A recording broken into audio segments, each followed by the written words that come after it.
जय श्री श्याम भक्तों, आर के स्टोरी कथा में आपका हार्दिक स्वागत है।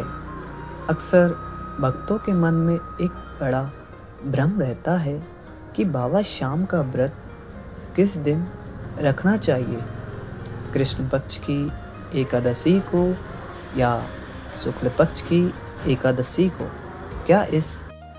क्या इस व्रत को करने से वास्तव में सोई हुई किस्मत जाग जाती है?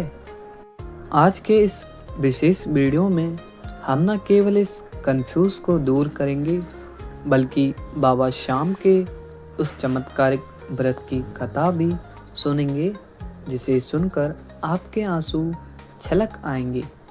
अगर आप भी बाबा श्याम के सच्चे भक्त हैं तो कमेंट में जय श्री श्याम जरूर लिखें और चैनल को सब्सक्राइब करना ना भूलें।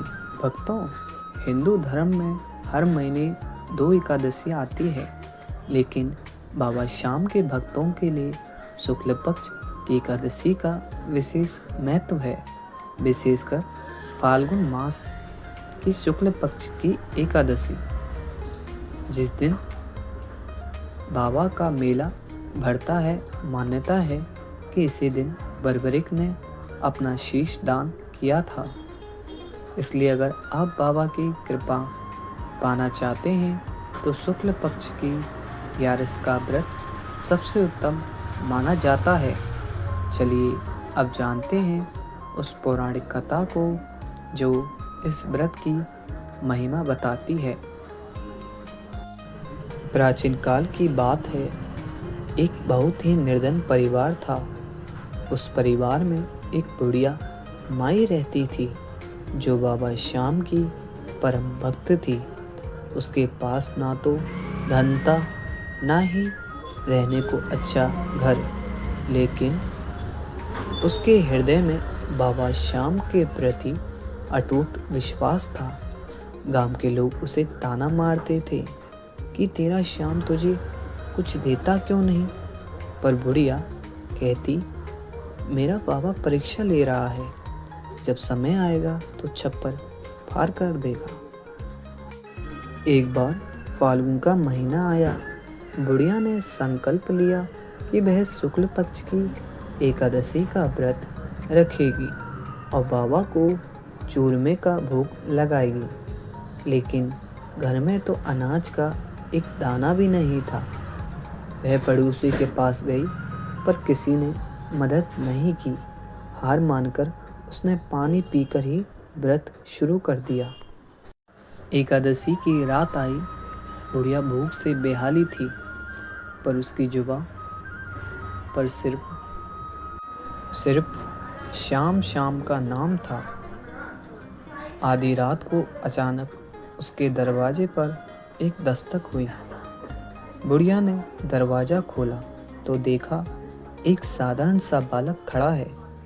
बालक ने कहा, माई बहुत भूख लगी है, कुछ खाने को दे दे। बुढ़िया की आंखों में आंसू आ गए। उसने कहा, बेटा मेरे पास तो खुद के लिए कुछ नहीं है, तुझे क्या खिलाऊं?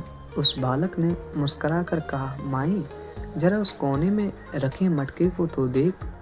बुढ़िया जैसे ही वहां गई, उसने देखा कि खाली मटका सोने की मोहरों और ताजे चूरमे से भरा हुआ था। जब वह पीछे मुड़ी, बालक गायब था और वहां साक्षात मोर छड़ी वाले बाबा श्याम की दिव्य ज्योति जल रही थी। बाबा ने उसे दर्शन देकर कहा, माई जो भक्त निस्वार्थ भाव से एकादशी का व्रत करता है, मैं उसका योगक्षेम खुद वहन करता हूँ। उसके पास से उस बुढ़िया के दिन फिर गए और पूरे गांव में बाबा श्याम के नाम का जयकारा गूंज उठा। व्रत के लाभ और नियम।